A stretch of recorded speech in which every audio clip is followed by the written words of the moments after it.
Hey guys, and welcome back to Let's Talk TV. So let's talk. All right, so this is not necessarily a recap of Real Housewives of Atlanta, but it's just I want to just get a couple of things off my chest. About Marlo and her situation with her nephews in particular. I find it to be very disheartening that the other girls are being so hard on Marlo right now at this time because I don't agree with everything that Marlo does. Marlo has her mess with her, and I feel like if you want to shade her on everything else, shade her. But on this particular situation, I feel like these girls need to give her some grace. Why? Because Marlo is 40 plus, and Marlo don't have any children of her own. When you live 40 plus years and you do not have any blood children of your own, it is for a reason. Marlo has never said that she is not able to have children. She says that she's been scared to have children because of her background, right? So that means she has strategically lived her life in a way so she does not get pregnant. She does not have to conceive, right? It is different than women who have made a decision to conceive children and bring them on this earth. So Candy, Kenya, Sheree, you cannot compare what your experience of motherhood to her being a foster mother, foster aunt to her nephews. You cannot compare those things. Two, Candy, she said in one of the scenes in one of the earlier episodes, you have a family. Sometimes you have to listen. Sometimes people who grow up with families, they take that for granted. Candy, you have no idea what it is, what Marlo's experience is as a person growing up in her family. Candy, look at your family. You have truly been blessed. You have shows that you have been able to create surrounding your family. You have a whole business surrounding your family, and these people actually work with you as a team to achieve that one goal. There are families out there that are not teams, that do not function in that way. If Marlo had a family with a stable foundation, Marlo would not have been in foster care herself. You see how Candy has Aunt Nora and everybody else? God forbid something would have happened with her Mama Joyce, and Candy would have had to go to foster care. She has 3 other aunts and countless other family members that would have stepped in and took her before she would have had to go to a stranger in foster care. That's the difference between what Marlo is facing and what Candy is facing. Look at Candy right now. Like I said, look at her life, look at her businesses, look at her team, look at her restaurant. Her aunts get up and go to the restaurant and work at the restaurant. You know how many people would love to have a family member that would just click like on an Instagram post of their business, let alone go to their business and be working in a kitchen or working and talking to their patrons and their customers? Some people don't even have a family member that would click like on their small business on Instagram, let alone send it out and promote it to other people or work with them. Everybody don't have a family with a stable foundation that works as a team. Marlo don't have that. Marlo don't have that as a foundation. Marlo don't know what it is for somebody not to throw them away. Marlo has been thrown away. When she wasn't doing the right thing or when something happened, when something went wrong, somebody threw her away. She went from foster home to foster home to foster home. She's been thrown away over and over and over and over and over in her life. Does Marlo have one steady man in her life that really truly loves Marlo? Look at Candy. Candy got a husband that loves her. It's not by accident. It's not by accident that Candy's life is different, because Candy had a different foundation growing up as a kid. She didn't have as many pitfalls. She didn't have all those things. And I'm not taking anything away from the fact that she was a mom to her cousin, Melvin. But she also has to understand, she said, okay, I had Riley, which means you were pregnant for 9 months. So mentally, you was able to prepare to sit down with Riley. Whether Melvin ever came into your life or not, you was going to have to sit down and be a mom because you had Riley, which means you had 9 months to prepare to be a mom to Riley. You didn't have time to be prepared to be a mom to Melvin, but you was going to be sitting down anyway because you had Riley. It's a totally different thing than you being 45, 46 years old, doing your own thing, partying, living your own life, and then getting a phone call and saying, oh, I got 2 preteens for you that I need you to take care of right now. It's a totally different experience than you having 9 months to prepare for your own child, have your baby, and then somebody call you and say, oh, I need you to take on this one too. Somewhere in your mind, you was already going to sit down. There was going to be a level of slowing down in your life anyway, because you had to become a mother to Riley. So you have similar experiences, but they're totally different.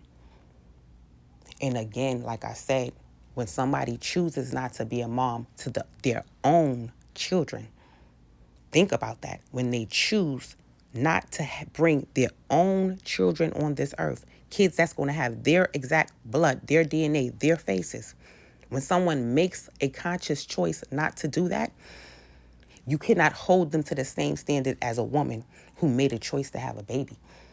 And when her own sister, the mother of these 2 boys, refuses to go to rehab in order for her to get better, to be a mother to these kids, do not hold Marlo's hands to the fire when she does not know how to deal with the situation she was thrown into. Look at Marlo and tell me that this woman was given everything she needed. Tell me that this woman was loved. Tell me that this woman was nurtured. Tell me that this woman was accepted. And then you're going to be showing me a totally different Marlo, because the woman that has presented herself on Real Housewives of Atlanta for the last 13 plus years did not present herself as somebody that was loved by this world. And everybody on that cast know it. So she does not have a foundation in which she knows how to handle these kids. So give her grace. So when she's asking you guys, can you invite me over? Invite her over. When she asks you guys for help, help her, because in a lot of ways she does not know. She does not have that foundation. She doesn't know. Think about it. If she had a certain level of foundation, what I would have said that was different, and 2 ways that I would want to criticize Marlo, is I would have never put those boys on the phone or Zoom or whatever to talk to their mother and try to convince their mother to go to rehab. If the judge couldn't convince her, being in jail didn't convince her, those boys are not going to convince her. And by putting that pressure on them, you're going to cause a problem emotionally. And as from what we're seeing on the screen, she said ever since they had that meeting with their mom, they've been acting up. Their mother rejected them during that meeting. When they went and they asked their mother, whatever they said, Ma, can you please accept the plea? And when she refused, that is a form of rejection to these boys. She told those boys to their face, no, I'm not going to do what you want me to do. I'm going to stay in jail. I'd rather stay in jail than come out here and go to rehab and be able to take care of you. That's what the mother said. Mentally unstable and all. That's what the message that she gave to her boys that day. So when they come home and they're acting out, is because they don't have a future. That future, or that they had in their minds. Remember, because when this happened, this was in a family emergency. Nobody thinks it's going to be happening and going on for the next 3 years, right? Not Marlo, not the 2 boys. So now it's been going on for how many other years? These boys are looking forward to seeing their mother. And then when they get on the phone with this woman, and this woman still refuses to do what she has to do to come home, that's a form of rejection and a slap in the face to those 2 boys.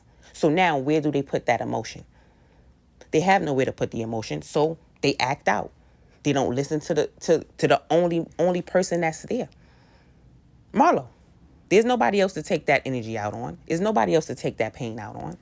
And clearly Marlo does not have the training and the tools to be able to sit down and ask them and have those conversations, because if she did, she would have never put them in that position. The responsibility of that lady getting healthy is not on those boys. That's completely on her. So whether she decides to take that plea or not, those boys should have never been part of talking to that lady, because when she refuses, now they have to take on responsibility and feel rejected by it. So that part I would have told Marlo not to do. I would have definitely told her not to kick them boys out and say, get the fuck out. But I will say I have a little bit more compassion towards the situation as a whole. Because I'm a person who come from a family of dysfunction. And I can promise you, it's been plenty of days that I've spoken to my friends, because I have friends that, they have really close relationships with their moms. Me and my mom isn't as close. And me and my friends, and they could tell me the simplest story about them going shopping and having a little lunch date with their mom. And being able to have a grown woman to woman type of relationship with their mom. And I'm like, yo, you need to really, really appreciate your mom. They usually laugh. They don't really understand the depth, because they get to do that as often as they want to. I'm a grown woman. I never did it. I never went shopping with my mother and then me and her went and said, okay, let's go have a little lunch date and sit here and just shoot the breeze and have a conversation. Never. And I probably will never have that experience in my entire life. A woman or a person that has that every day, they take it for granted. It's simple. That's nothing. That's just me going shopping. It's a regular day with my mom. This is something that I wish for. This is something that I hope for. This is something that is a dream for me. It's a totally different experience as a person. My experience as a woman is totally different than those women. My friends, they're totally different. I don't call my mom on a regular basis. It's a totally different experience than a person that speaks to their mom every day. It's totally different. Who I lean on, who you lean on, all that is different. I got to go to somebody totally different, a stranger. You get to go home to your mother. It's different. And it's different pain that come along with it that sometimes people that have those things don't even see. So I would say is give her grace. If you want to roast and shade her on everything else, go right ahead. But when it comes down to these two boys, do not add more negativity to the situation by talking about what she's doing. Try to help her, because she doesn't know any better. She doesn't know any better. She didn't have the aunts that you have. She doesn't have the same stability that you have. She just doesn't. Look at your life and then look at her life. Look what she had to do to be sitting at the same table that you're sitting at. Look at what she had to do to sit at the same table you're sitting at, and then tell me that y'all had the same experiences growing up. Tell me that y'all came from the same stock. Tell me y'all have the same foundation. You can't, because y'all don't.